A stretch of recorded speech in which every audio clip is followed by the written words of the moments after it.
More and more followers of fashion appear to be under the influence of a new breed of opinion maker. And big fashion houses are taking note. Alina Cho is charting the trend.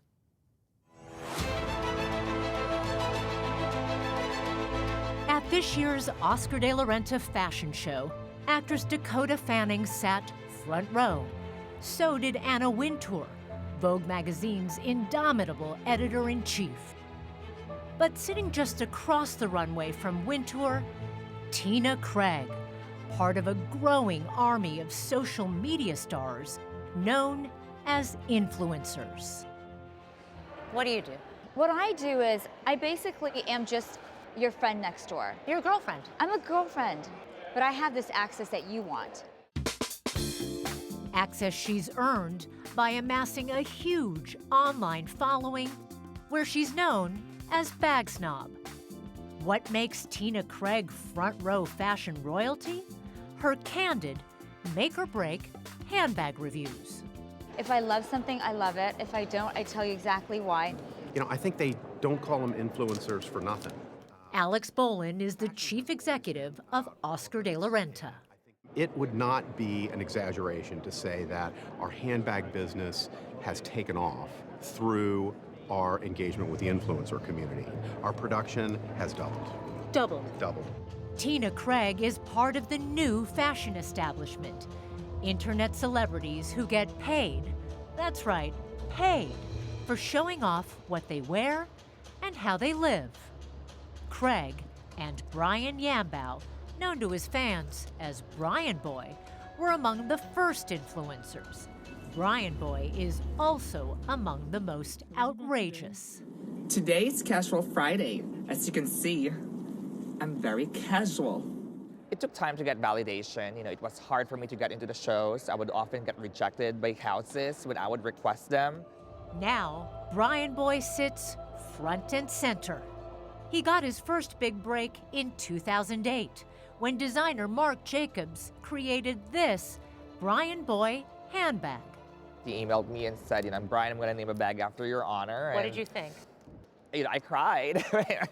What started with Marc Jacobs is now a full-time, richly rewarding career.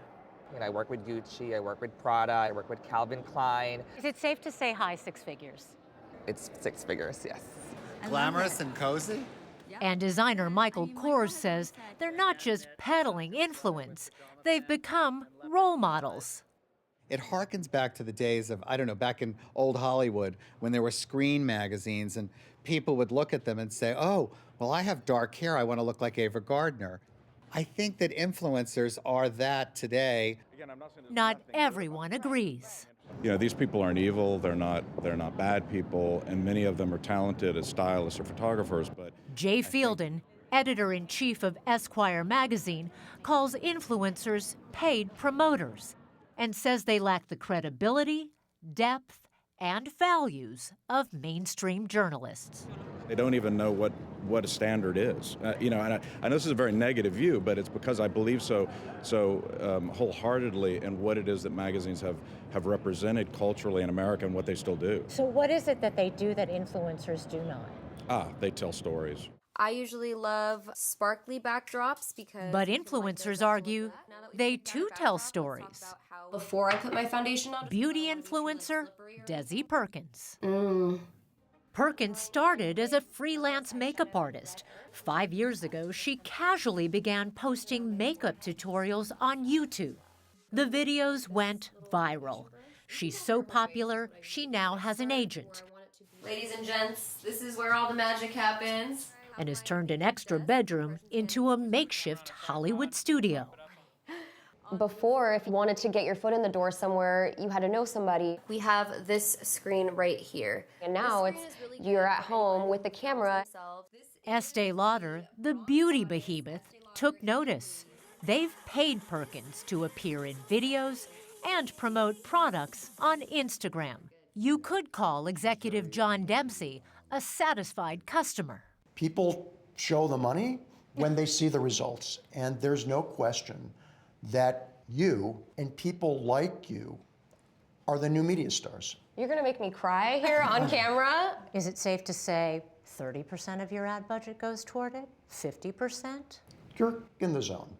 Influencers are now so plentiful and powerful that the federal government has begun requiring them to clearly identify who's picking up the tab. But Desi Perkins insists her views are not for sale.